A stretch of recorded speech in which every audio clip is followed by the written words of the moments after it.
All right. Is everybody ready? Okay. Welcome to 100 Movies with ETs. My very first one, 2025. I have watched 100 movies in theaters this year. Right. Yes, just this year I've watched 100 movies. And you guys, the Bennett family, will be the first people I presented this to.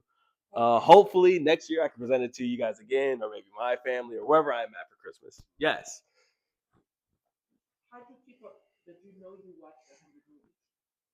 I bought tickets. I bought tickets. It's all digital. I have it on there, but like every time I watch a movie, I would then log on. Well, every time I watch a movie, I post a review on it on my Instagram, and I also log it on the Letterbox. So and that shows I've done 100 movies, but I also keep a notes thing where it's like, no, that's AMC A List, which I've had since 2018. Letterbox is a movie. It's a movie website where you log reviews, and everybody could just leave a review, say how much they rated it, that sort of thing, and have details of the movies just like that. But yeah, so I went to the theaters 100 times, which is slightly false. I went to the theaters 100 times and watched 99 movies. I saw one movie twice, and one movie on here, you'll see, it's the number one movie, and one movie I didn't see in theaters, but I counted on here because it did have a theater release. So I technically, in my mind, I saw 100 movies in theaters. Yeah, you just hold the power button on the back, and if it has a green light, you'll see it. Now, I said to have it on just in case you guys wanted to like ask questions, and it didn't pick up on this camera completely. Because I want to be able to post this, so I can start becoming a movie reviewer, and I can stop having a job. One of us is not gonna work. I'll tell you that, man. Oh, I hope it's not her. Um, yeah. So anyway, but yeah. So 100 movies this year. Go to the next slide. Due to unforeseen circumstances, I found myself with even more time to enjoy the theater experience. You guys know what this is? Yes, I did. I did qualify for unemployment. If I was not unemployed for like that 2-3 month period, I think I would have dropped down from like 100 movies to like 75. I had a lot of free time in my hands, so I spent it in the theaters with my lovely girlfriend Sydney. You guys might know her.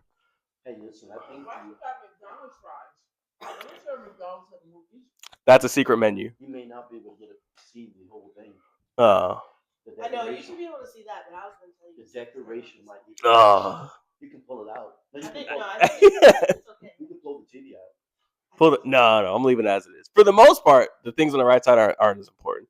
But anyway, so I did. So these are all 100 movies I watched from worst to best as a well-traveled and cultured cinephile. Last year, I watched about 50 some movies. As just I logged on here, I doubled it with 100 thanks to the free time I've had and being more committed to going out to the movies. If I'm paying for AMC A List where I get 4 free movies a week, I made the conscious decision that like if I'm paying for this service, I got to start using it more because 4 free movies a week is a lot, man. And I felt bad just only going to the movies once a week. I'm not getting my money's worth. Next slide. And follow my letterbox at your pal Yeehaw. So honorable mentions, which are just these 2 movies, which I might see in the next 3 days. I might see Marty Supreme starring Timothy Chalamet. Do you guys know who that is? What was he in for you? How do you know him? He was in Wonka. That's like the. Yes, he does. I don't know. Yes, I believe so. It, I guess that is. And I was gonna watch the SpongeBob movie. I won't watch it without her because I think she'll get mad at me.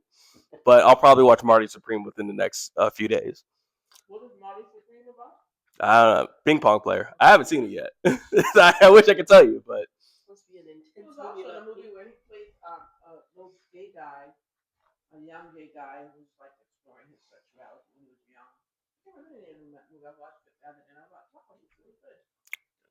he played a gay guy really well. Good for him, man. Next slide. I don't know that movie either. So first we have out of the 100 movies, we have a few half-star movies. These are the most boring and bland movies experience I've ever sat through. I would never tell you guys to watch any of these movies coming up. And you watched the entire. Yes, I've never left the theater. So like, because once I've paid for something, once I'm not gonna leave it. If it's bad, yes. You need a picture that doesn't have the watermark. I asked him why he doesn't have why he did that. This was a time construct. All right, this was a time crunch, man. Let me tell you, this could have been a lot. I could have put so much more effort into it if I wanted this done by next week. Next slide. So this is the worst movie I saw this year, East of Vault. I'm going to try my best to not sound mean when I describe this movie, but it is a hybrid of a documentary / movie experience where it is a group of people that work with horses. They train them and do tricks on them for shows, and it's ran by a woman and her like mom, and they're like housing kids that are doing bad in school at the same time, and it's like a reality movie, like a documentary. While the people in the movie, they're not trained actors. There's like no trained actors in this at all. But it's not 1-to-1 real, but it's like crossing the bridge of it. She'll tell you more about this. It was the most boring thing I sat through this entire year. It was awful. That was terrible. It was like it's a really artsy movie. It's a really interesting idea of trying to cross documentary style and like a real movie. This was not good at all. And I mean that very respectfully. It was a brave attempt. Whatever this director does next, maybe I'll watch. Don't ever watch this.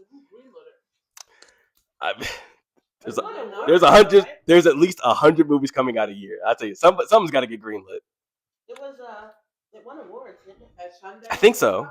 It might have won an award at Sundance. It's an interesting idea of like, I don't know, man. For you personally, it was very boring. Not just me, it was her. It was like we saw it. He does these like mystery movies, Mm-hmm. and people were walking out. They walked out in the first 10 minutes of it. I don't think they gave it a chance, but I should not have given it a chance either. It was bad.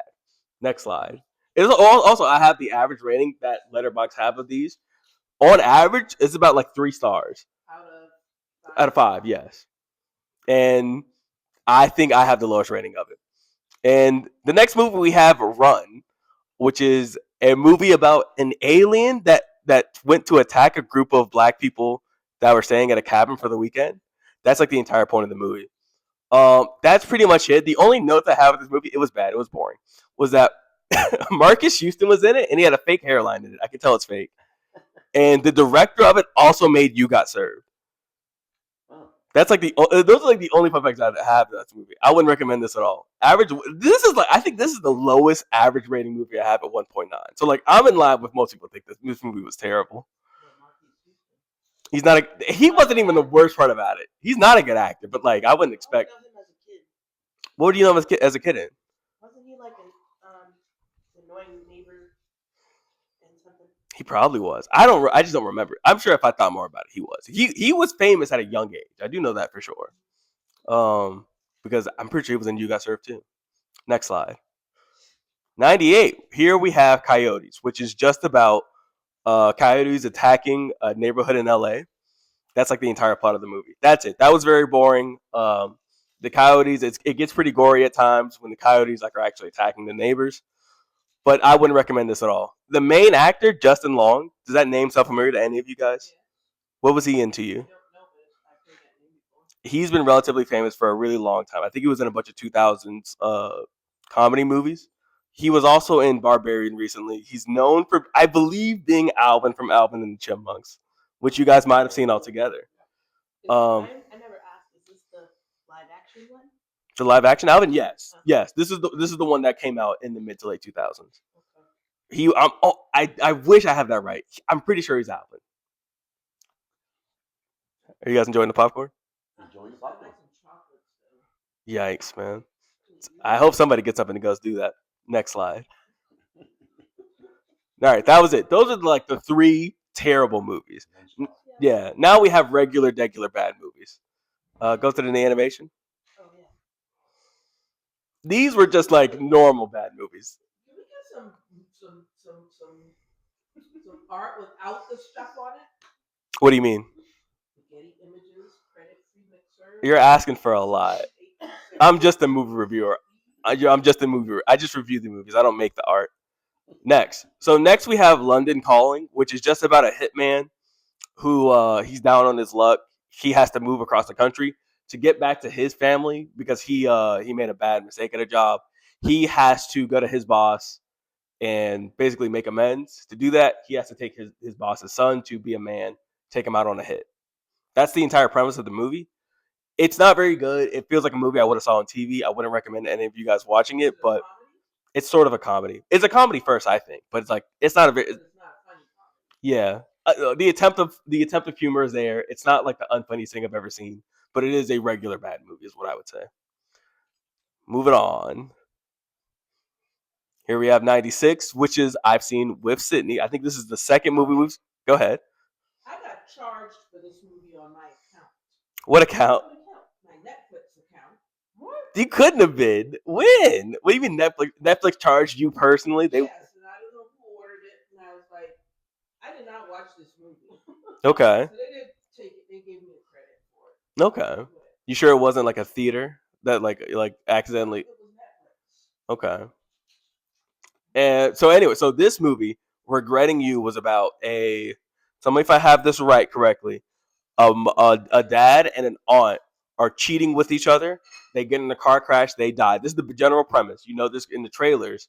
So the mom and the friend of the friend that was with the aunt, they have to reckon. They were close to each other before. They're reconciling. They're dealing with the loss of their friend, their family, while the daughter is learning that her dad might not have been a good guy. Right, exactly. So it's very unserious. This is like a very traumatic idea, having to learn that through death that hey, my dad was cheating on my mom with her sister. It's a really emotional idea. This was terrible. Don't let her talk to you about watching this movie. This was awful. All the acting was bad. It was so unserious. There's a sub. The director of Fault of Our Stars directed. Yes. So what's the deal? So did you watch Fault in Our Stars? And What did you think about it? I've never seen it. I thought it was good, but it was acclaimed. And it's based on a book of a prominent, I guess, romantic drama author. Mm-hmm. And lots of people love her books, but lots of people think that they're a little too dramatic. It was very dramatic. This, yeah, Hmm? but Tyler Perry dramatic? No, I guess like Eric said, 15-year-old idea. the way they bring about falling in love is I guess I'm not gonna spoil every movie. This one I don't care as much about. She won't stop me. These two characters, Dave Franco, who is a good actor, and I forget her name, who is not a good actress. I don't know if they're very good either, man. But they fall in love, but they're having it's so much of this movie is just weirdly you're just not communicating to your daughter that hey man, your dad wasn't who you thought he was. The first hour and a half is just this girl getting mad at her mom for moving on too fast, but your dad died, and it's so obvious he was cheating on your mom. Oh my goodness, and it was all dramatic. This guy, her boyfriend, who it seemed like he was cheating on his girlfriend to get to her at that point too, man. All around, it was a terrible experience. This was not good, but it's a bad movie. But you get these bad movies all the time. It's not a special bad movie, is what I would say. Now, who gives a rating of 2.5 average rating? That's the average rating. So Letterboxd, the website, that is what the average user combined from all their votes. So 2.5 stars, what the average person rated it. You're not sharing with us what your rating was. I do. This is a 1 star. Oh, At- this is a 1 star. Yes, all this the first three. The first one were 0.5. Yes, awful movies. This is regular bad movies. Next slide. It's going to keep getting better. This is Strangers Chapter 2. Are any of you guys familiar with the Stranger movie? It's a horror franchise. No. I was just asking. You guys aren't familiar. Basically, I didn't watch the original in the 2000s, but there's a Chapter 1 that came out 2 years ago. It's essentially a couple goes to a cabin in a random city. I think it's in Washington or something. And the strangers in these specific masks, go to kill them just because they can't. That's the only plot point we have in the first one. This second one, spoiler alert, the boyfriend in the couple dies, and they go after the girl because she's alive in the hospital. They find out, they go to chase her. That's the entire movie. Much more boring than that sounds. It's a chase the entire time, and we get that's really it. and like the strangers is what they call themselves. There's like 40 minutes of like flashbacks about one of the characters. I can tell you which one it was. It's one of the girls, and it's so boring. I think the idea of strangers, like a killer could be anybody, is one thing. I think we start getting backstory saying like how she became a killer. It wasn't that interesting. It wasn't that fun to watch. There's like one thing about like a hog almost killing our main character. That was fun. That was cool. The hog looked ugly. Are you guys having fun? Or you got great. All right, all right. 94. We're almost halfway there. Next, so here we have Tron, which is the newest one starring Jared Leto. Are any of you guys familiar with? You haven't seen any of the Trons? Great. This I wouldn't recommend this one at all. I don't know why people don't like the main actor Jared Leto. I just know he's not a very good actor. He's it's more than that. I wish it was that simple. It'd be funnier if that was that simple, but I haven't seen him in one role. I mean, probably. I don't know one role he was in that I thought it was good. I can tell you one movie. But this was a boring story with a boring lead. It's a very pretty movie about the Tron world being an AI that's created, and then it comes to real life because a guy creating it just wanted to use it to like take over the world, take over the government, because it could become anything. It could become a weapon, so he was going to sell it. But one of them comes to life, tries to put a stop to it. That's the point of the whole movie. It's a pretty interesting visual experience. It had a band, I forget the band. It was a very popular band that made the soundtrack. I thought it was decent. Wasn't as good as the one that came out in the 2010s. The ones in the 2010s, the soundtrack was made by Daft Punk. That was a really good soundtrack and a better movie than this. So, yes, that is the one with the TV head. That's exactly right. So this was average of 2.7. I'm surprised it's that high. It should be lower. It was really boring. Next movie. Lilo and Stitch. Do you guys remember Lilo and Stitch when it first came out? You saw it in theaters? You saw the new one? Yep. What made you guys see it? Wow, man, sounds like me. Anyway, so I just don't like this one because I just have a strong attachment to the original. I wasn't fond of it being live action. I didn't feel like a lot of the changes they made to a lot of the core characters, Jumbo and Pleakley, who are like the 3 or 4th most important characters in the show mainly, they end up becoming villains in this one, which doesn't really make sense to me. When there was already an established villain people already liked or didn't like for whatever reason. We watched it in 4D as well. That did not help the experience. We're getting water thrown at us the entire time. Yeah, I mean, I was annoyed with this movie, and I knew I would be, but I had to watch it because it's my job, I guess. But yeah. So overall, it's not like. What do you mean? You're dating yourself. She's dating herself. Don't call her old. Anyway, so I think Lilo and Stitch have a good dynamic because it's just like a little girl and her really weird dog hanging out. That's always fun, but I don't think it has much more going for it than that. I wouldn't recommend this to anybody because we just have the original anyway. I never saw the original. Okay. Did you like this one? I thought it was cute at times. Yeah. Okay. I don't disagree with that, but this is purely me being biased for the original movie. Next slide. I didn't change the half star. Oh no! So these are 1.5 star movies now. So now we're getting into. I don't think they're good movies, but like I didn't hate any of these. These I wouldn't like trash too much. First, we have Den of Thieves 2. Did any of you guys watch the first one, which is a heist movie? No. Okay, so it's a heist movie. I didn't watch the first one. I don't know what made me watch the second one. But it stars Gerard Butler and Ice Cube's son, O'Shea Jackson. They're back for a heist. I forget the reason they're on the heist because he's a cop after him. I don't know if he loses his spot in the job and being a cop or something. But anyway, it's really, really boring for like an hour and a half. And the last 30 minutes, there's the heist. The heist is good. It's a good heist. But that's really it. It ends with like 15 minutes of double crossing happening because I guess that's what heist movies are. It's really funny to me. If I could tell you what happens, I wish I could remember, but I can't because I watch 100 movies. So we'll move on to the next one. It's 2.9 average. That should also be lower. It was not that good, man. It wasn't memorable. But, I guess some of these won't be anyway. Some people like heist movies. I do. I don't think we get a lot of heist movies these days. Besides this one, the only one I can think of that I've seen is like Ocean's 11. Those were good. Yeah. Next one.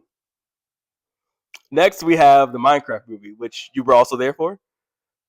So this is not a good movie. This is she's a good actress. She's a really good traditional actress, and I'm at least happy she made money in this because this movie made a lot of money. But this is not a good movie. I wouldn't recommend this to any. Jack Black, No. Aquaman. Yes. Yes, it is Aquaman. Worst actor. You think he's the worst actor? I think so. Not I don't think he's a very good actor. Yeah, terrible. When you say he's, I don't have proof he's a good actor. I don't want to say you're right, but like there's not something in my mind. He's not a good actor at all. Is he better than The Rock? No way. No. No way. No way. Yeah. Unfortunately, I might agree with you later on.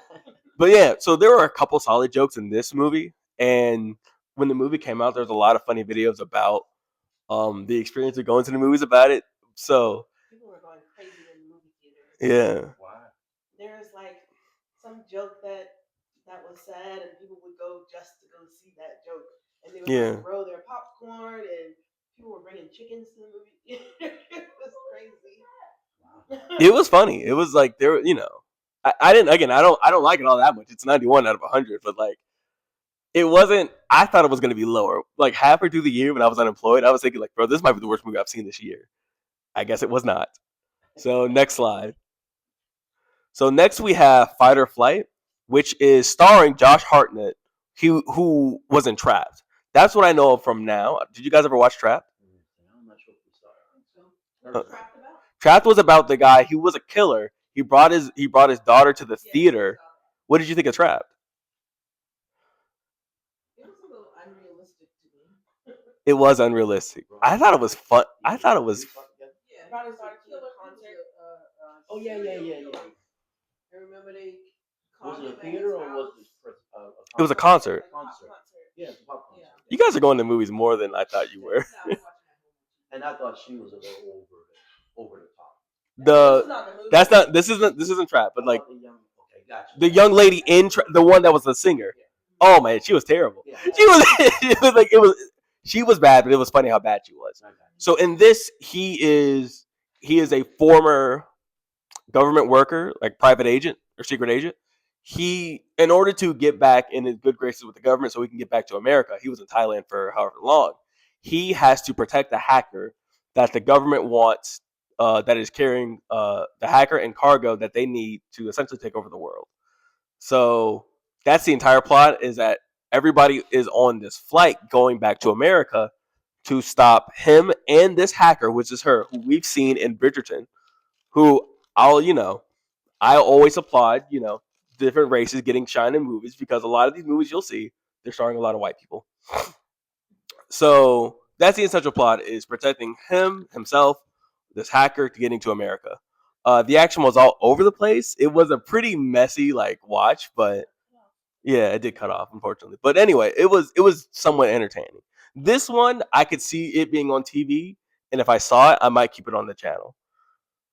It specifically feels like an FX movie, if you guys watch that channel. But next slide. So next we have Hurry Up Tomorrow, which is starring The Weeknd, who I asked you about. Okay. Do you know who The Weeknd is? They need to stick to rapping and singing. I mean, so you know who that is. You know, Weeknd. Did you watch his show? He had a show come out like a year or two ago. Right. So he is not a good actor. He's awful. He's a terrible actor. That being said, this is also really funny how bad he is. I think this movie is it's like an hour and a half of a really exaggerated music video that was promo for his album called Hurry Up Tomorrow. I didn't listen to the album. The music in this, it was fine. I'm not super fond of his music, but he's a really talented artist. So you graded him. You graded this 1.5 stars. I gave it 1.5 stars. He's a terrible. And it's 1.8 average, so it was pretty bad. People thought it was terrible. They're not wrong. This was not good, but I enjoyed it as an experience. It did feel like a music video, and when it felt like a real music video, I thought it was fine. Very glad you watched it was hilarious. It It was so funny. There's give me a second. There's like real things to like about this. I think some of the shots are really interesting. I thought it's a really pretty experience for like the first half of the movie. When Jenna Ortega gets introduced, I think it falls off. There's very little explanation about her character at all. And when I think about this movie, I think this next. Go to the next slide. God, I hope he doesn't copyright. Oh no! Here we go.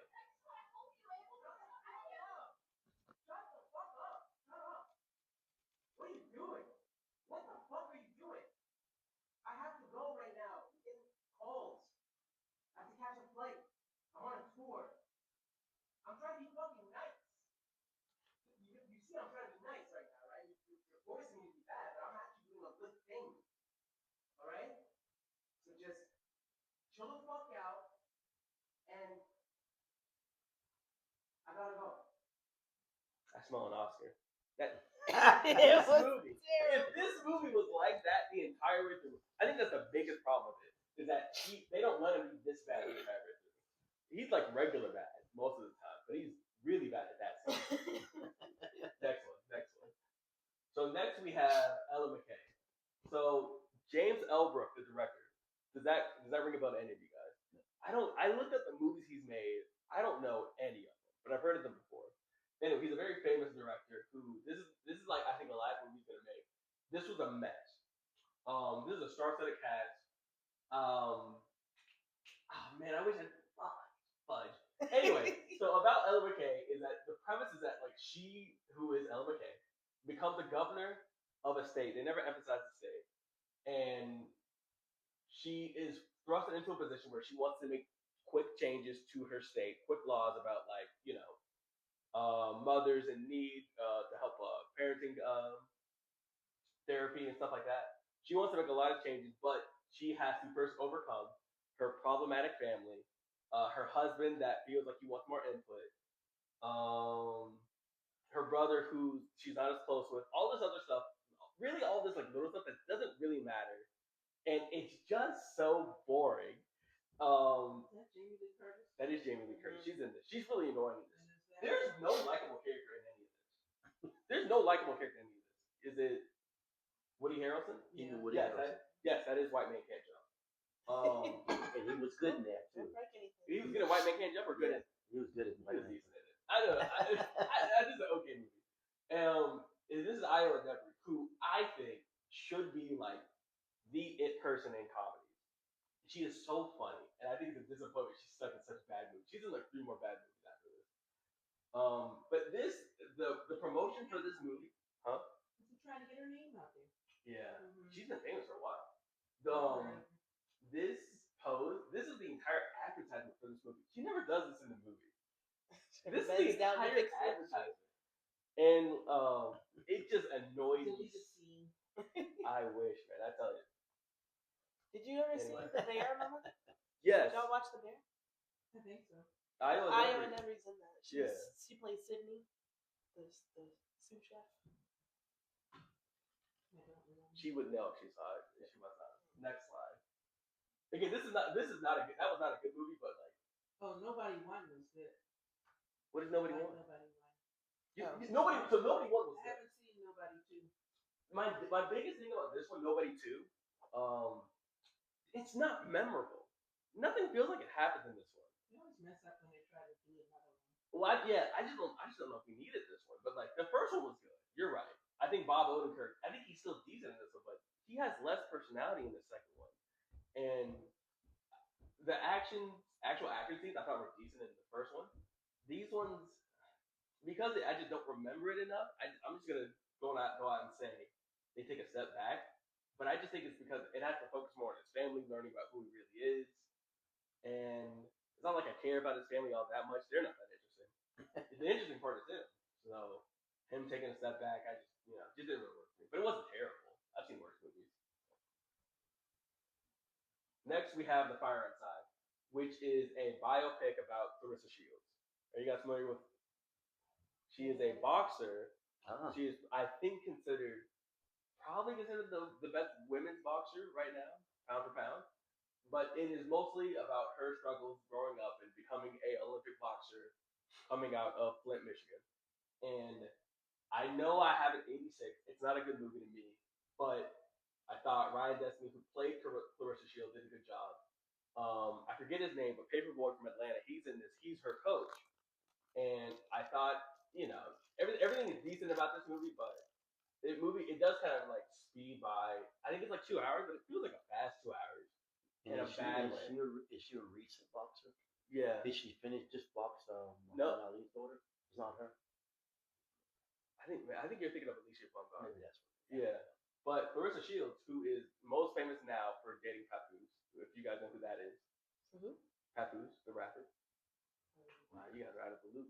Nope. Anyway, but yeah, so this movie, I think it's not a terrible movie, but I just thought it was more boring. And it's not a very good boxing movie. Most boxing movies don't really focus on the actual art of the boxing, which I can live with. But I just thought this was more of a boring biopic. It was just kind of a very slow uphill, and she just kind of like succeeds. I didn't really see her struggle too much. I think, but it got a pretty decent rating. But I don't think a lot of people saw it anyway. Next slide. Next, we have Freakier Friday, which is the sequel to Freaky Friday. Did any of you guys watch this? That's not Freaky Friday. Not original. Do you remember when it came out? Freaky Friday? Yeah. The original Freaky Friday came out when I was little. Who was in it? Then your mom took you to the original Freaky Friday? Her. Wasn't she the twin? Jamie Lee Curtis? No.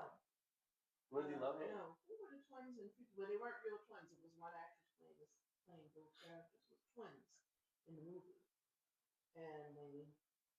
Are you thinking of Lindsay Lohan in The Parent Trap? Oh, that's what I'm thinking about. The Parent That's not even Freaky Friday anymore. That's a great movie. It's the same actress. Yes. Okay, that's why I'm thinking of her. Yes. I saw Freaky Friday though. I'm pretty sure. And it's the same. It's the same mother-daughter duo in the original one. Yeah. Mm-hmm. But that was when I was a kid. It was a very popular one. Okay. Yeah, Parent Trap was the one I was thinking of. Okay. So overall, I didn't think this movie was all that great. The premise of this movie is Lindsay Lohan's daughters come out, and she has a daughter, and she's about to remarry into a relationship with I think her daughter's like sworn enemy or whatever. So they switch bodies between her daughter's enemy, to Lindsay Lohan and her mom, and essentially they want to stop Lindsay Lohan from getting married to her enemy's father, because then they're gonna have to live together for forever. Which is, that's a decent plot, but overall felt like a Disney Channel movie. I did like Chad Michael Murray showing up.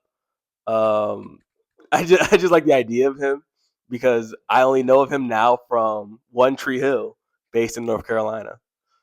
So that's pretty cool. She watched it again. But anyway, I don't really have too high of a thoughts on this movie. This one, again, I don't remember too much of what happened in the middle of this movie. I just remember the end and the beginning. Next slide.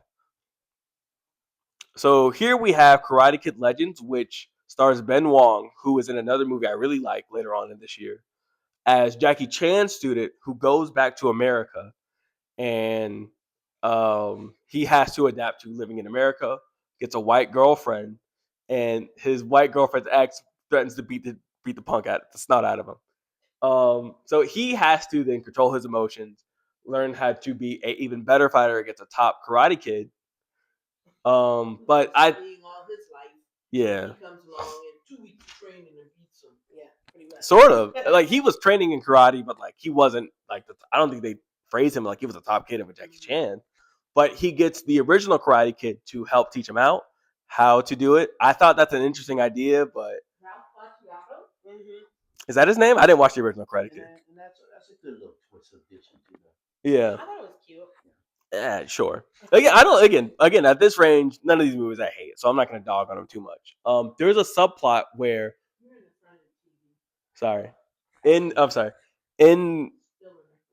give me one second.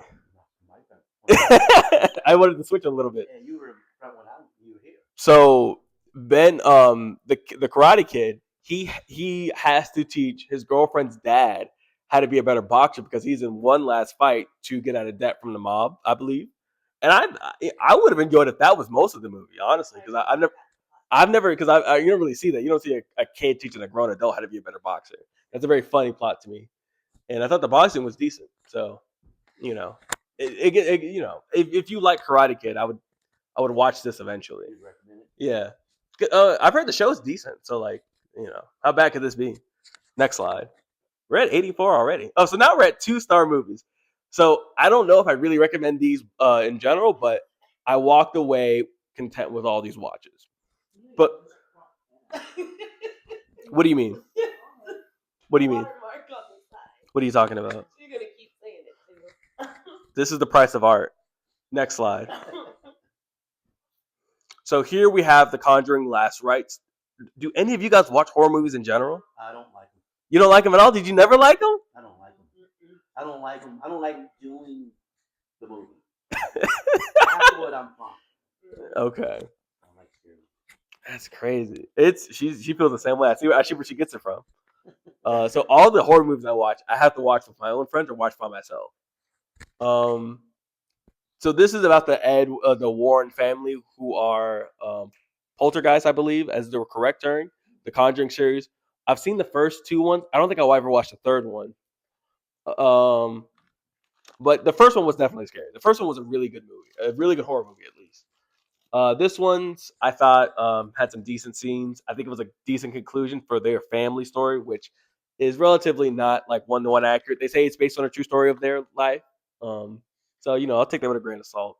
There is a subplot of a side family that needs their help to, free their house of their spirit.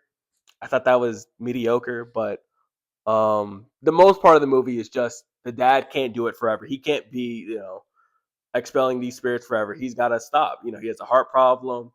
His wife wants him to stop. His daughter's about to get married. It's a lot going on. So they're just ready to go into the next chapter of their life. And it was decent, but I just didn't like as much as the first 2. Next slide. So here we have The Housemaid, which I believe I watched last week, starring Sydney. Yes. Maybe there is a series. This is a very typical concept, I think. Where the cast was on Celebrity Family Feud. Yeah. is this the cast or is it a series? Sydney Sweeney and Amanda Seyfried. Yeah. They were on Family Feud. Did they win? Celebrities. Okay. Them versus Real Housewives or something. I have thoughts on Sydney Sweeney. I think they won. There's no way she won. Anyway. She had a team. No joke. This is a quick aside. Sydney Sweeney gets a lot of flack for like a lot of stuff she's done in the media recently, and I think, and yes, that the jeans commercial included. I think, and I mean this with no disrespect, I think they're being hard on her because I think this is clearly a slow woman, and I think we're being really hard on somebody. Getting ready to say, how could you memorize all your lines and be an actor and actress? Man, these are not. If you see her in work, this is not the hardest thing I've ever seen. Anyway, so about the movie, it's a very, I think, typical love story of a maid coming into a lovely marriage. The husband falls for the maid. They got to figure out how to push the wife out. I think we've seen this in media pretty often, but there's a twist around the end where it's like, we got to figure out who's really crazy between the maid, the husband, and the wife. So I think that's slightly interesting. I think it's a goofy thriller. I think Amanda Seyfried did a really good job, and it feels like there's 3 different type of performances in the movie between the husband, maid, and the wife. And again, I just feel bad for her in a respectful way because she isn't as talented as her fame, and she's in like 6 movies this year that came out. I don't know anybody in Hollywood working like that. And she's like a star lead in all of them. And it's a shame because I do think she's slow. Next slide. 3.1 average. So like it's not doing terrible. They're coming at you. Hollywood coming at you. I think they will. So next we have Good Fortune, starring Aziz Ansari, who I believe is also the producer or director of this. I know this is his film. Essentially Aziz is a down on his luck like DoorDash driver who works part-time. And he realizes his life is terrible. He wants to end it all. So Keanu Reeves, who is his angel, wants to upgrade to like save lives instead of being like stop people from texting and driving, he swaps his life with a rich guy, Seth Rogen. And that's the essential part of the movie is like they just swap lives, and we realize that like if you have so I that's what I think too. I think the humor of this is really just, to me personally, it was the back and forth between Seth Rogen and Keanu Reeves, who I thought had really good chemistry together. Besides that, I don't feel much chemistry between the rest of them. I think Aziz is decent in this. I think Keke Palmer, who's the love interest in this, is fine. I could not believe for 1 second that they were going to end up together. I think why such small wings? He didn't get the big wings. That's part of the story. To get his bit to fly, he has to get bigger wings, and he has to be a better angel. He's just stopping people from texting and driving. Yeah, he's a little mediocre. He needs a promotion. Yeah, he wants a promotion. He wants to do more in life. And there's why his wings are still little. Yeah. Because he messes up and swaps life, he's not supposed to. He's down here like a regular person until they can fix it. But yeah, this was like, I wouldn't recommend this comedy, but it wasn't horrible. Next slide. 80. So here we have Death of a Unicorn. I don't remember this one at all. I know Jenna Ortega's in it. Paul Rudd is in it. My favorite white boy, Will Poulter's in it, who I loved, especially in the Black Mirror episode Bandersnatch. That was a really good episode. I think it's one of my favorites. So all thumbs up anything he's in. But I just can't remember this movie. When you watch 100 movies, some of them will fall to the wayside. That's just about what it is. I think the general plot is that there are people that wanted unicorn blood that were going to solve cancer. Because the main villain, I believe, was going to die. He was getting old. So they came across unicorns where they realized if we use this in our medicine, we could solve essentially cancer. I don't think they could. But it of course came at the expense of the unicorns. So, good outweighs the bad, or bad outweighs the good. I think so. Yeah, they were ugly. Like they were especially ugly in this movie. That's for sure. If I remember correctly, Jenna Ortega again is just fine in this. Another thing where I think that was not her fault. She was not good, but it's not like it. You know what I mean? Like, I don't know what she was supposed to do. There was nothing she could do to save that movie. This one, I just think this one fails from like just a weak idea. And there's like, I don't know. I don't remember this one. Next slide. So here we have Shadow's Edge, which I believe is a Chinese movie about a crime syndicate of hackers that are robbing banks and stealing from other important officials or other important buildings. So they need Jackie Chan to come out of retirement and lead the police chief to bring these hackers to justice. This was like 2.5 hours. This is a really long watch. And I think the action in this is decent. My highlight of this movie was this particular villain. He raised all the villains of this movie, and I think he did a really good job being a very intimidating lead. But it was a really long watch. So how was Jackie Chan? Jackie Chan was fine. I think he was better in what's it called? He was better in Karate Kid. I think he had much more personality and was better in that. And I think he looked better too. This one, I really do mean he kind of waddles around. He barely does any action in this movie. But this was a decent watch. Bless you. Next slide. Oh, the 3.5 average. People like this. In June, from the K-pop group 17 is in this movie. That's the only reason I know it, because she said. Next slide. Okay. So here we have I Don't Understand You, which is about two gay men who they're finally getting accepted to adopt, their dream child. Like they spent years on a waiting list. They're finally about to be parents. They have one last thing. They got to go to Italy. I think they go to Italy for vacation, and they want to have one last vacation before they're about to be parents. And unfortunately, they accidentally commit a murder. Accidentally? Yes, it is an accident. They hold the knife with a smile. A knife with a smile. You gotta watch the movie to see how they pull it off. But I think it's a very sweet movie. I really can't remember like one joke of the movie. It is a comedy first, but it's a sweet idea. If you, I don't have a lot negative to say about it because I just can't remember what happens in the middle of it. The whole point is them getting away with the murder, and I guess it's up to you to figure out if they do it or not. But well, ruin it if you tell me they did it. I mean, they get to the adoption. Like the adoption goes through. They just have to get away with the murder. Yeah. Next slide. So next here we have Dwayne Johnson, who you all said is.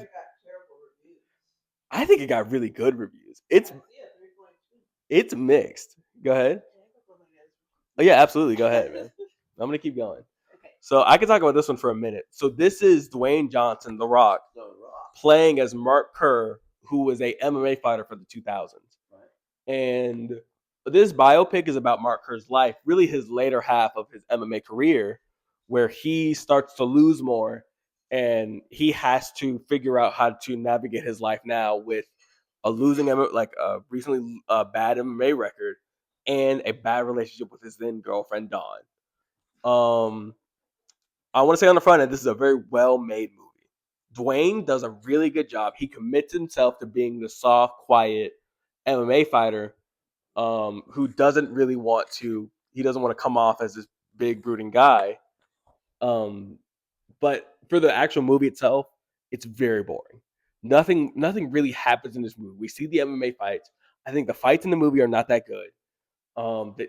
It lacks struggle and power amongst the fights, and I think we don't see Mark struggle. In this movie, we know in history that this guy abuses substances to get to his large size, which I think Dwayne does off the record too, but don't quote me on that.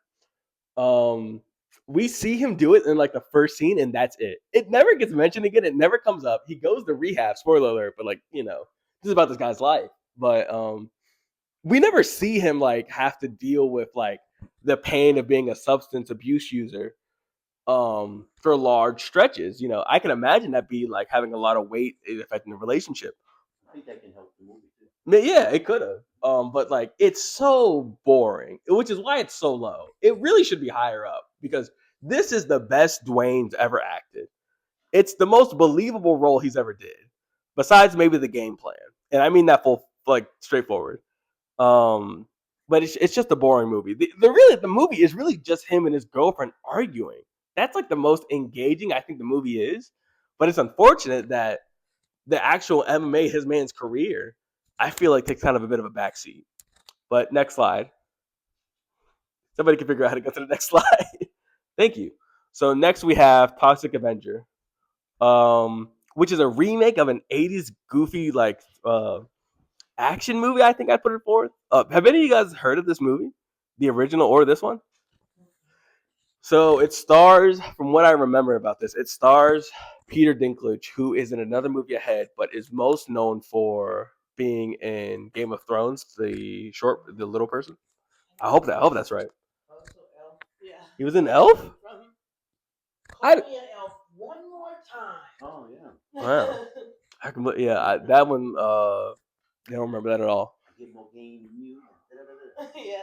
So he plays a janitor that gets in some toxic waste, and then he just becomes this ugly-looking hero. And it's a very like sci-fi feel movie where, it feels like it could be at any point within the last 20 years that this was made, but it's very campy. A lot of one-liners about him being very ugly in this. The whole point of this is that he just kind of wants to make his kid happy. He wants to show his kid he can be a hero. He's very this. He doesn't. This is who he is. I just want to say, spoiler alert. He doesn't go back to being a regular person. This is just who he will be forever. But I still had fun with it. It could have been a lot worse. Next. So next we have The Running Man, starring Glenn Powell. Have any of you guys seen the original one with Arnold Schwarzenegger? Do you remember it? Yes. I believe this is also another Stephen King book. Sounds very familiar, but I'm mixing it up with the movie where the guy got framed for the murder and he didn't do it, and he's on the run. Maybe there's a second Running Man. No, it's not called Running Man. Is it called The Traveling Man or something like that? Some sort of jogging man of sorts. Yeah. The black guy, is that Coleman Domingo? Yeah. Yes, that is him. He has a small part in this. There's a lot of characters in this that have small roles. The guy from All American, what's his name? What's his name? He's the wide receiver. He's the main character in All American. No, am I thinking of that? Wide receiver? Yes, no, he's a star guy, all American. He's really bad at well. Anyway. No, it's a show. I forget his name. He's in this. Josh Brolin does a really good job in this. But it's I think this movie is a little all over the place. It could either be a really heavy action movie that plays it really, really seriously, but at times it's pretty goofy. And I think Glenn Powell, who I think should be more of a goofy like front man, I think he's better when the things call for more goofiness because he has, to me, a weird face. It is really hard to take him seriously because he has such a strange face. His face looks like wax to me, and I mean that charmingly. But Josh Brolin and Micah Cera, I think, are the big highlights to this to me. Coleman Domingo's good, but I just think he has so little to do that it doesn't really matter. But it's a decent action movie. There's worse. There's worse you could watch. Next slide. Number 74. Did we skip the? Was that last one 76 or 75? 75. Okay, I was about to say. All right, we're a fourth of the way there. Are you guys excited? Why did you roll your eyes at me? The goal is to go to number 1. Yeah, yeah, we're almost there. So Are we? yeah, well, in my mind we are. Yeah. So we have Jurassic World Rebirth, which I would say I think I like this more than it is a decent movie. It probably should be a little lower, but like I really had fun with this. Scarlett Johansson, Jonathan Bailey, who is Anthony in Bridgerton, and Mahershala Ali. There you go. I hope I got that right. Star this, and they go to get some new dinosaurs' blood so they can cure cancer. That's the essential point of the movie. And yes, I believe. Listen, man. There's only so many ideas out there. You got to give them some credit. But I think the movie's fine when it's those 3 core characters on screen. I think when it's not them and it's not the dinosaurs on screen, the dinosaurs are the dinosaurs. You know what they're gonna do. Yeah, that's what I've always said that. When they're not on screen, the movie falls so flat. It's so boring, and I never grow to care about any of the secondary family. And I think it's a mid movie, but I think I like it a little more to put it any lower. So that's a shame. But 2.6 average, man. So like people didn't like it either. Unfortunately, I'm sure we'll get another Jurassic World movie, but we might not get one for like another 5 years. Right? Yeah, it was not her fault. I'll tell you that. Man. She tried her best. Next slide.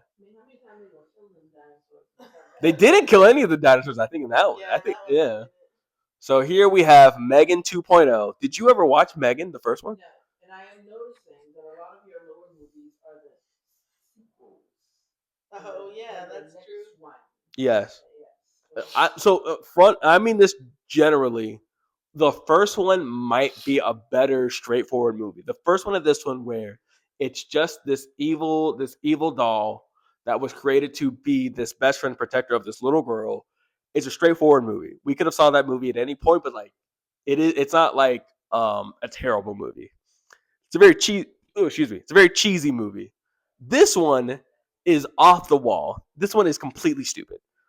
Essentially, she comes back really to save the main girl and her family who killed her in the first place because there's a new version of Megan that's going to come out that's going to take over the world.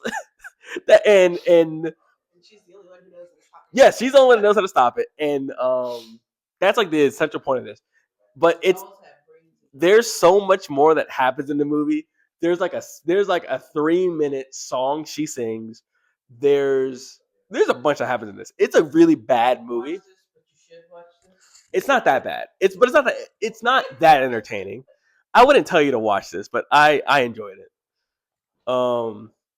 Next slide. There's much worse for you to watch. So next we have 72, A Big Bold Beautiful Journey, starring Margot Robbie and Colin Farrell. Have you guys seen any of them, Colin Farrell or Margot Robbie? What do you know Colin Farrell from? He's in a lot. He's been really. No. I think she's thinking about. I don't know what I remember him from. And Margot Robbie from Barbie. Yes. I guess that might be the last thing I saw her in. The last thing I saw him in was The Penguin Show, which was really, really good. That's one of the best shows I've watched in the last couple of years.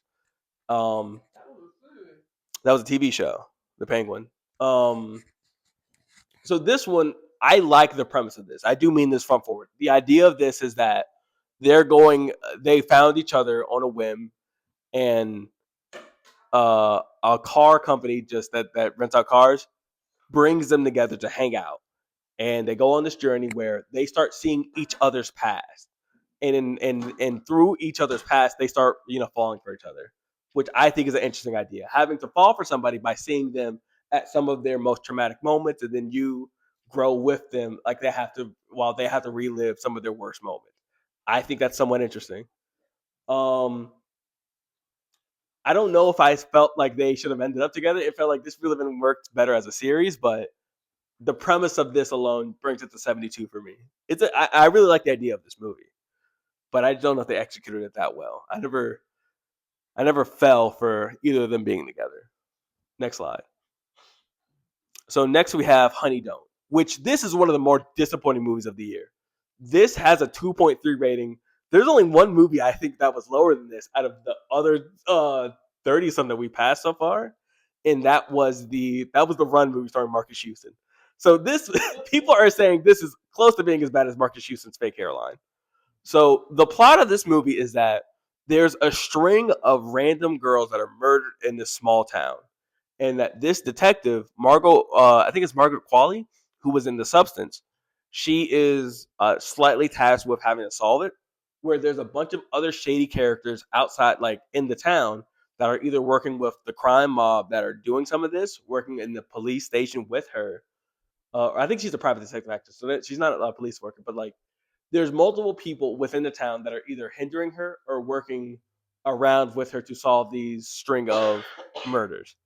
And most of the characters, like the actors in this, Chris Evans in this, Aubrey Plaza's in this, they're all really good. I think one of the guys from Always Sunny, Charlie Day, he's pretty decent in this, but he has a small role.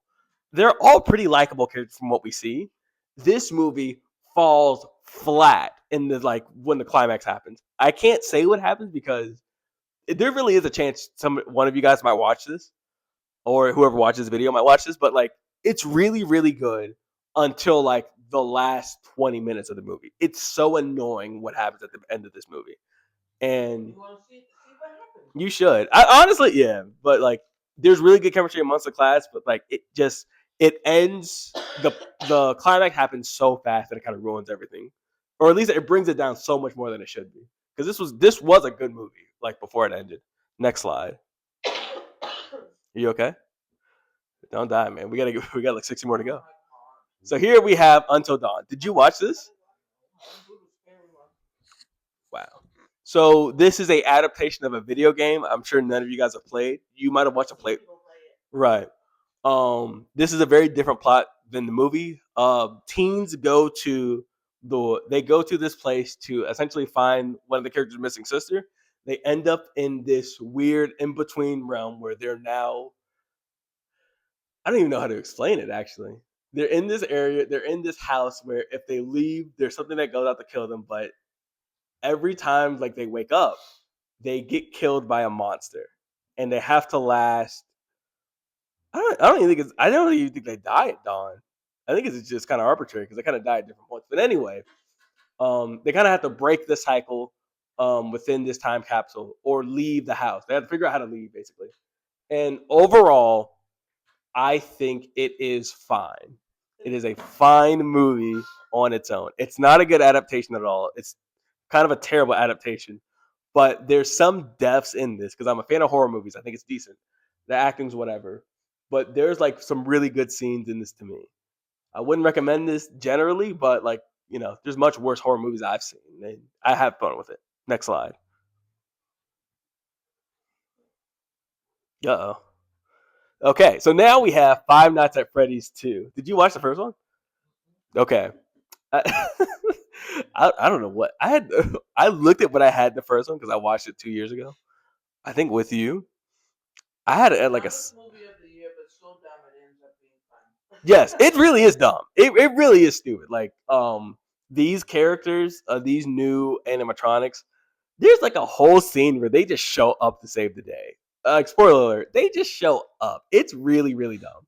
But what it is a really, really weirdly faithful adaptation of the game. There's like really key callbacks to the video game that I found enjoyable. On top of how stupid this movie ends up being, especially by the second half. What's his name? Yes, he's in this. Is he a good actor? Do you think? I don't know if I don't know if I've seen him in a good movie yet, man. He is not. Oh man, no. We're giving credit to we're giving flag to Sydney Sweeney. I don't know if I can call him a good actor at this point yet. He's been acting for like I don't remember it. Richard Terabithia? He was a kid at that point, right? Yeah. Some people get worse when they get older, man. You don't want to do?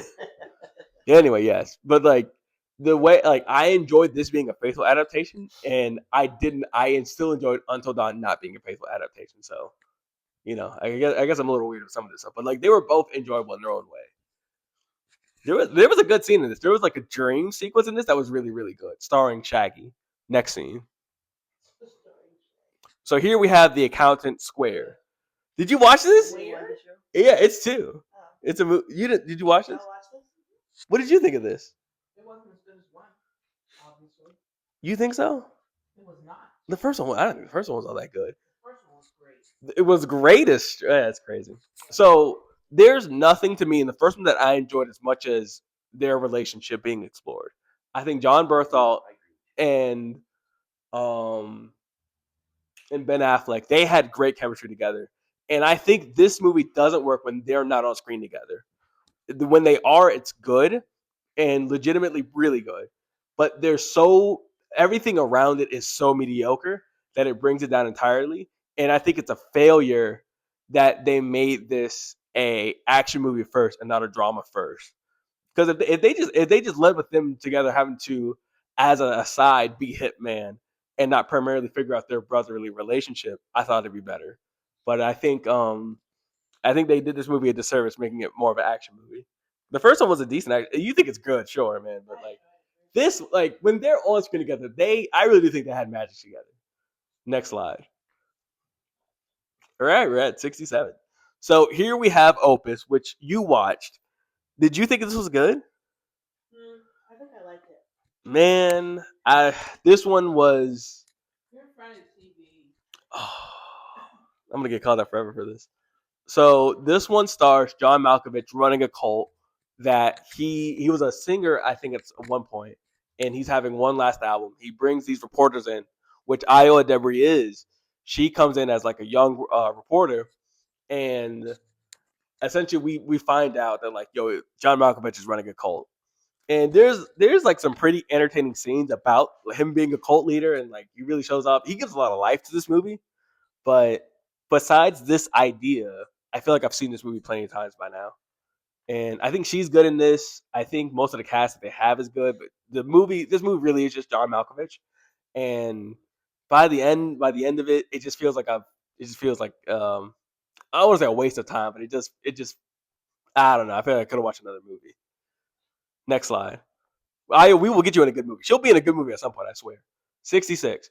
So here we have Keeper, another horror movie. All this is that a young lady finds herself alone in her partner's cabin, and you just kind of in real time find out that like, ooh, I wonder what's wrong with her partner. Something's different. He's gone for these long periods of time. It feels like she's having flashbacks to. I'm sorry, it's my horror movie voice. Overall, it's mid. It's not that bad of a movie. There's some solid creepy scenes in this. You kind of expect like there to be a twist because you kind of know the genre at this point. But they play it off really well. It's decent performances, but it's not just a really super memorable movie. I think the ending's fine. I think there's some cool visuals by the end of the movie, but I enjoy horror movies. I think people that don't enjoy it have it a lot lower than me. So I can understand the 2.6 average rating. Next. And here we have Wicked, which I think is the last movie I have. Wicked at 65. You think I should have it higher or lower? Higher. This is the second one. Yes. Yikes! All right. It was a little long. It was super long. I feel like it was. This one didn't feel as long as the first one. The first one dragged on. The first one's better than this one. I want to say that on the front end. The first one's better. And that's really my basis for this. This is just not as good as the first one. I think the second one, I think the story, once they're forced to have to fit in the whole Wizard of Oz story of it, I think they just kind of cram it in there, man. It just doesn't really make sense for some of these characters to end up being who they are in Wizard of Oz to me. I love that part. I love when they connect. I love that connection. You guys all love it? Cowardly Lion. It made The Cowardly Lion didn't make any sense. Why is he It did. Why is he cowardly? Because she removed him from his safe space. Yeah. He didn't know what to do out in the world by himself. That's it? And he became cowardly. He got freed and now he's a big baby? Yes. That's crazy to me, man. Again, that's just my personal preference.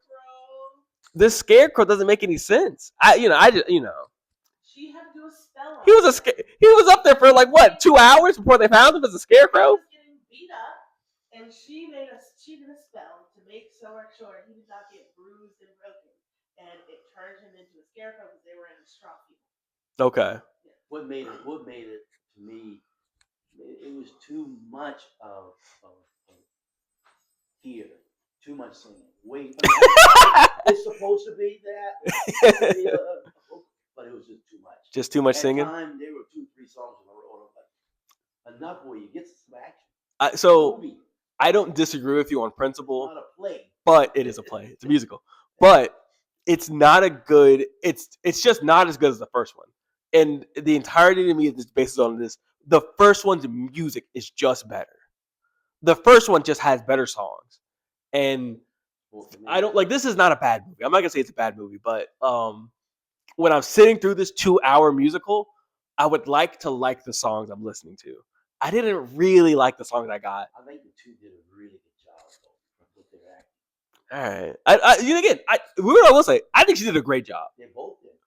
I think she did a really good job. I think she did a fine job. She did the best she could keeping up with her. But she was amazing in this. Next slide. I think this is now the halfway point. Yes, 2.5 stars movies. So here we are now approaching. Do you see this? Yeah, I just want to make sure you notice that. So we are now at 2.5 stars. These are all solid to good movies. There's still some key flaws in all of these movies, but this is where I feel like I can now confidently recommend this to a specific person, or like based on if I feel like they like this genre or what this movie has to say. Next slide. Woo! So here we have Hamilton. Did you watch Hamilton? Did you watch it? I may have seen it, not. I don't know if I saw it. So this felt like was this a 3 hour? This was long. I think it's like 2.5. So this was really long, and overall, this was just a better musical than I expected it to be. I think Lin-Manuel Miranda's style, it's really distinct, and I can understand people not liking it. I think it's fine, but the performances in this musical were really, really good, to the point to where I could begrudgingly say this was definitely a solid experience. I'm not a musical person, but The King, I forget their names by now, man. It's been forever, but like there was really good performances within this musical or in this showing of it. Yeah, Aaron Burr. Those two were like the standouts to me. Hamilton himself, Hamilton was fine. Hamilton did good, but like it's. I think his wife was like the worst aspect of it to me.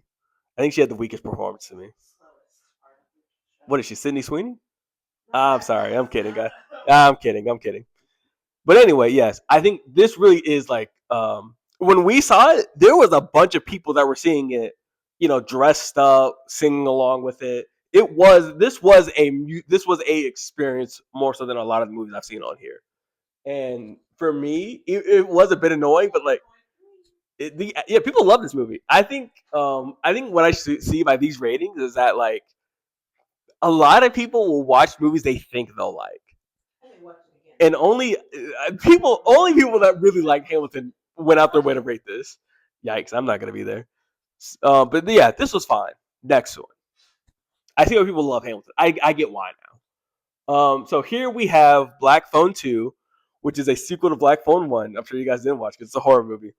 Essentially, the villain from the first one, who is called the Grabber, he is back again from the dead to grab again. I wish he was that interesting. He's not. The actor, I forget his name. I think it's Ethan Hawke. He does the best he could within this role. It is a terrible villain he tries his best to save. But everything wrong with this movie, I think, stands from the point of this is an unbelievable villain. You can never buy into him being this real threat when they beat him the first time and he's just a guy, and he comes back in the second one, not just a guy, but like it's crazy that he just now like bypassed, being dead. Spoiler alert. Like, you rated this high. Yes, there's some really cool flashbacks. I think the acting isn't all that good. The guy from Regretting You, he's like the main character in this because he was the main character in the first one. What Cheating Dad? No, Regretting You, not Dave Franco. The young guy, the actor. He's in this. He's better in this than he is in Regretting You. But like in Regretting You, it was terrible. I guess he couldn't be worse than that if he tried. I think the same reason I like the first one, the flashbacks, they cross over between the real world and like the afterlife in this pretty well. There's some hideous dialogue that I remember for this, and he's just a guy ultimately. It just doesn't make sense for him to be back in the second one. Next one. Ooh. So here we have After the Hunt, which she was also in theaters with me too at like 9 p.m. We didn't get out till like 11:30. She hated this one. She absolutely hated this movie. The point, and I want to say this in the front end, I would not recommend either of you guys to watch this movie. This is like a movie I would tell somebody in college that's like trying to become a film director to watch. This is like a film movie. And this is Io again. This is the third movie she's in. Sydney Sweeney had 6 movies come out this year, man, and it blew me away. She didn't even see half of them. Yeah. Anyway, yeah. So in this, the plot of this one is, this professor and another professor they're both up for pension at their university, and yes, tenure. And Io accuses Andrew Garfield. I think this is all known, of assaulting her. And so I forget her name. She's a very famous actor. I forget her name. Julia Roberts. Julia Roberts essentially has to decide if she is going to believe Io on just her first, just hearing that like, hey, this your friend, your colleague assaulted me, or if she's going to, as another professor, agree with her colleague and say like, you can't just believe, what one woman says about me. You've known me my whole life. And it's an interesting idea. They come about it in a very well portrayal, but it is a really, really slow, boring movie. I don't know how to describe it, but like, this is a film movie. Sydney absolutely hated it. Next slide. So next we have Relay. And I think the premise of this movie is just a really solid game of cat and mouse. This guy works with people that want to sue big companies. He's like a broker, like an in-between man, so that like he can protect people that he feels might be under attack. Because let's say if they have information to exchange with a company, they have to be healthy and able to give that information away, or else they could just get attacked by a company or like a hitman or something. So he's an in-between guy, that's trying to keep people safe by making sure nobody knows where they are, that they're all safe, and that nobody can attack them before they can get away and, get away with whatever they needed to be done. I think this is pretty well done. This feels like a kind of a in-between old school thriller crime movie. Riz Ahmed, he's in another movie, I think he ends up being in The Phoenician Scheme, which will come up later. He does a really good job with this, and he really has like 5 dialogue lines.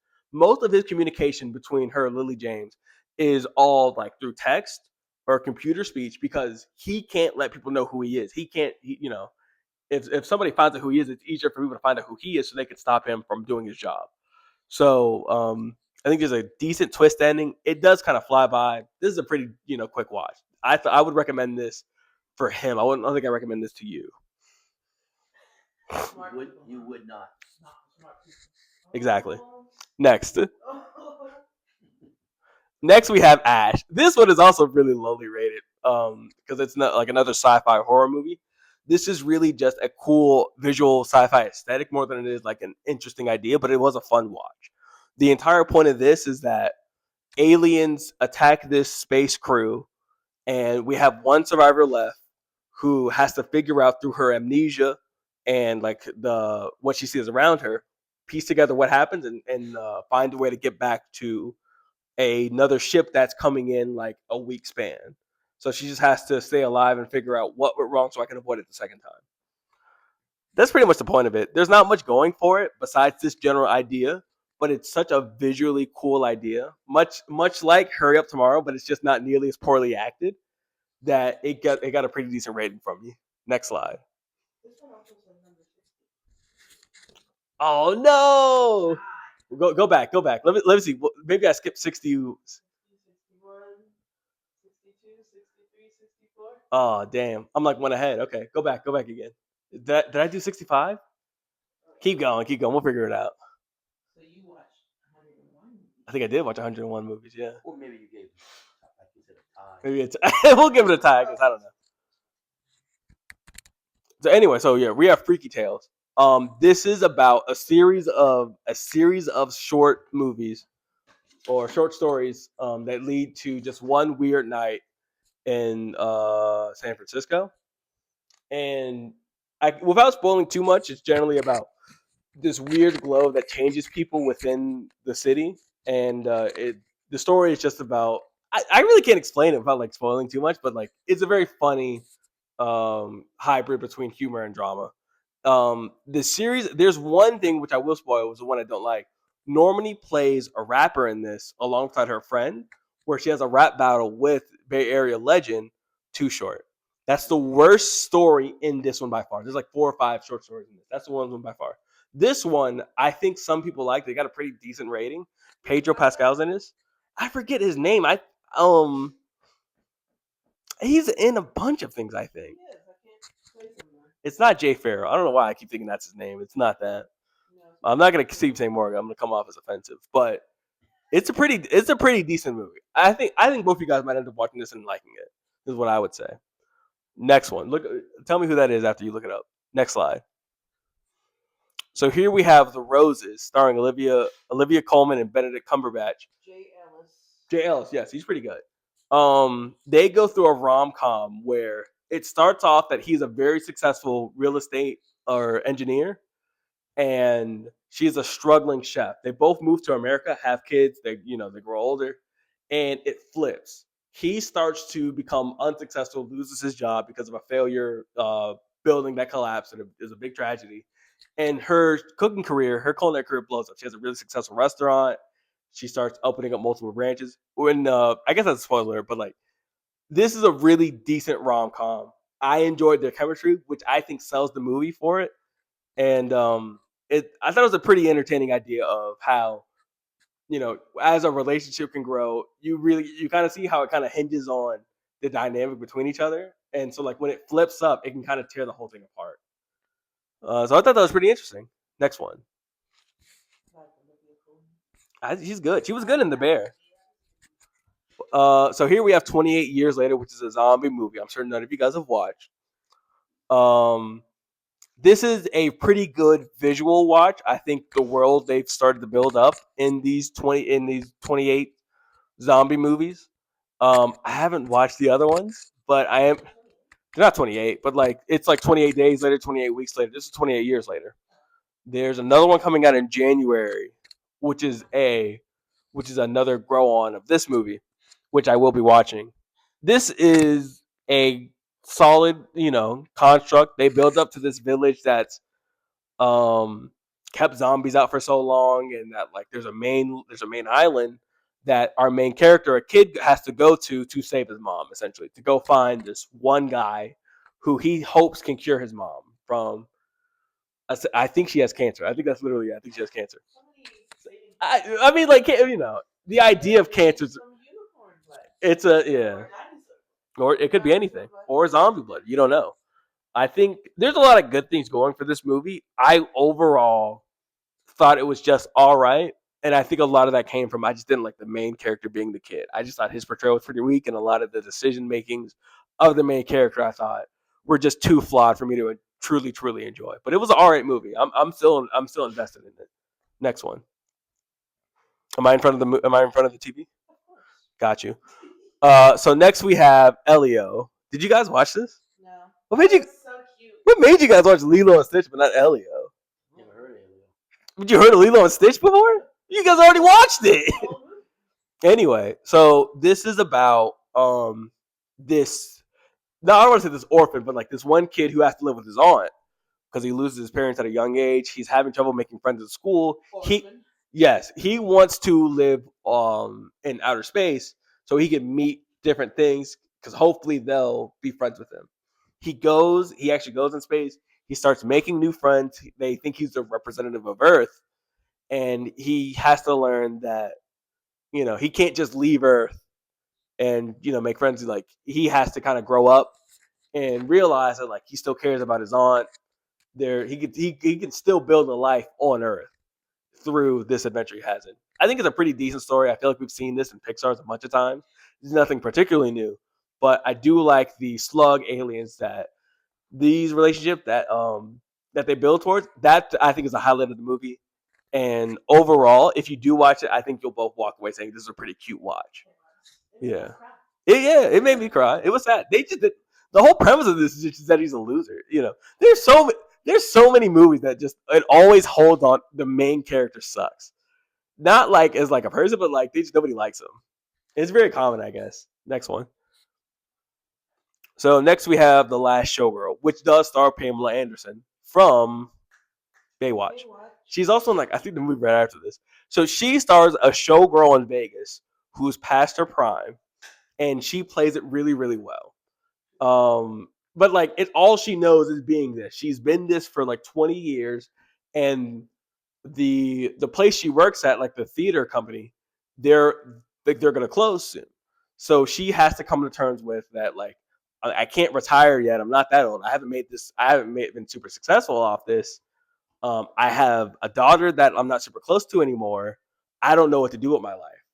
So she has to come to terms with that. She has to start reconnecting her relationship with her daughter on top of figuring out what am I going to do, now. And I thought it was pretty interesting. It was a very sweet story. And, I just, with a good idea, it doesn't take a lot of much. She's a really good performance in this. And that's what I really sold it for me. Next slide. So here we have Him, which that is also really lowly rated. Did you guys watch this? Wow, you guys do not support black people. So he's mixed. He's mixed. But anyway, so it's a Jordan Peele produced movie. He didn't direct it. But essentially, this quarterback is about to be drafted into the football league. They can't say the NFL.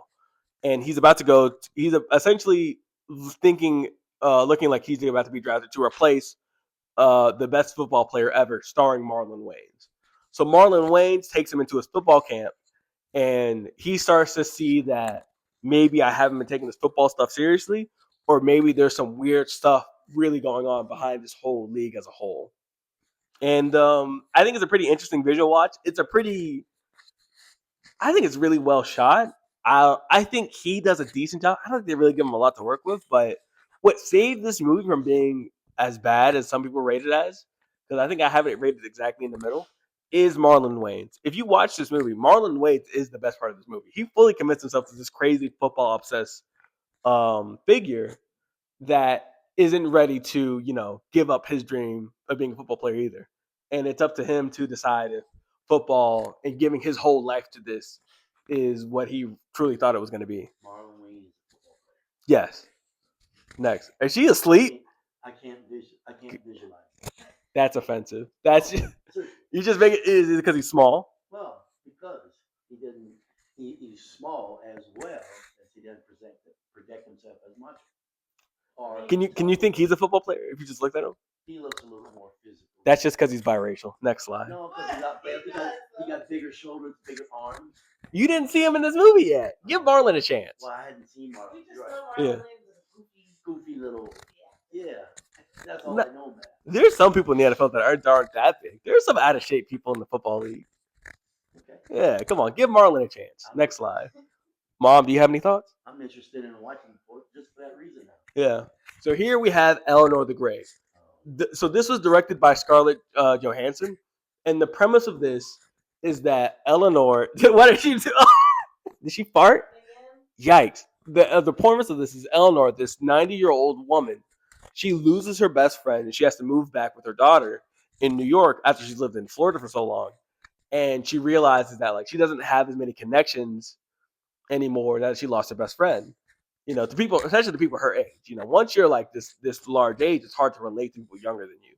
So her attempt of doing this, and I don't want to say this too much, is that she goes in this meeting with, she doesn't know it. She doesn't know what the meeting is. And she finds out that she accidentally goes to a meeting with Holocaust survivors. And she pretends that she's one of them. That is the entire premise of this movie. Is that a group of people think she is one of the last members of surviving from that tragedy. And because she's too afraid to speak up, she goes with it, and it's a big ordeal. And it's a very entertaining movie. I think June Squibb has a really good performance in this as this charismatic 90-year-old woman who, I think we've I don't know how to describe it. Like, you meet old people like this before, who are kind of stuck in their ways, but like still have like this weird, entertaining charisma about them. She's pretty good in this, and as sad as like the premise is, or weird as it was very entertaining and was relatable about finding out how much you're willing to go to just wanting to be accepted. Yeah. Next slide. We're almost halfway there. You got next. So here we have Bone Lake, another horror movie. I think I might have watched like 15 horror movies this year. Yeah. A couple spends a vacation in this random city. I don't think they say what city it is. And they essentially just get lied to by this other couple who is secretly, spoiler alert, trying to kill them. The premise of this, I don't want to say too much, is that like the premise of this completely holds up to the twist. So I don't want to say the twist for if anybody ever watches this. But it's essentially to see like if this other couple is really messing with our original couple that we're focusing on, if they're smart enough to figure out what they're up against, and if they can beat this challenge of this one couple. But I thought it was well. The twist is really, really gross, but it built up to it very well, and that's all it takes for me. Next one. So here we have The Naked Gun, which Pamela Anderson is also in. Yeah. That's when they started dating. Are they dating now? Yes. Oh, wow. The more you know. Good for them. So here we have The Naked Gun, which is a revival of a franchise I've never seen before. Did you guys, either one of you guys? I saw the originals. What did you thought it were stupid? It was one of those stupid comedies. Do you think they were good? What, the movie? Yeah. I didn't think much about it. Okay. This was decent. This does feel like a pretty worthwhile homage to the originals movies. As somebody that's never seen them, the style of humor, it feels like it continues pretty well, or at least it feels distinct enough that like I feel like I can associate with it. And the comedy, the jokes they do throw, it's a lot of it. Like, they throw a lot of fastballs, like 90 jokes like a minute, and some of them land. I guess if you throw a lot of jokes, some of them are bound to land, but like the attempt. I don't think we get a lot of movies like this anymore. I think Liam Neeson does a really good job at this, and for all the comedy movies I've seen this year, this is where I start to being able to recommend them confidently. You won't hate this. Maybe you'll hate this movie. I don't think most people would hate this movie. 3.3 average, and nobody, it's pretty decent. Next slide. Next, we have Captain America: Brave New World, which I thought was decent. I see this is also pretty not well rated.